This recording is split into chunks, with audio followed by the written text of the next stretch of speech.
My name is Doug Smith. I'm an architect and principal director at TP Bennett Architects. One of my most recent projects is Haus on the Ridge in Kent, which I designed for my own family with some assistance from Sam Clarke. The site sits looking down a protected valley and it's a beautiful view. So we wanted to create this transparent centrepiece where you look straight through, almost like a lens. As I started to sketch, to be perfectly honest, it almost came out as a camera with the lens in the center. So we have this large central living space, which is the main hub of the house. It's where we eat, where we socialize, where we relax. And then the more sedentary accommodation is off in the two wings.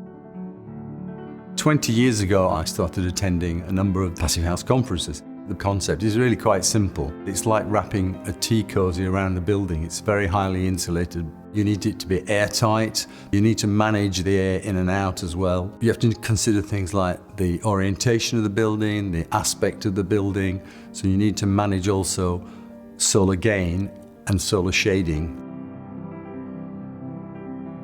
You get the morning sun on the east face. So on the east face, we have these large sliding shutters.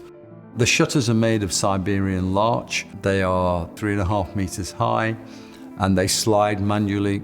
So in the mornings, we might shut them in the summer, and in the evenings, we might close the house down if we feel we want to make it a bit cozier, for instance, in the winter months.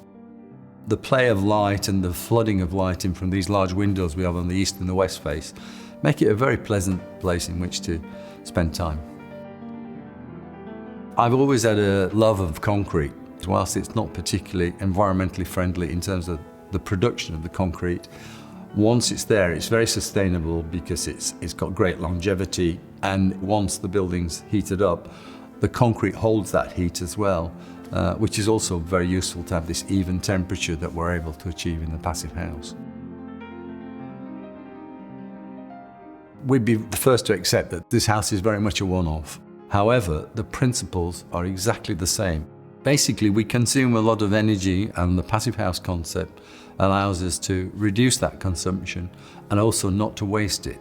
And I think going forward, that's got to be a major consideration for new houses.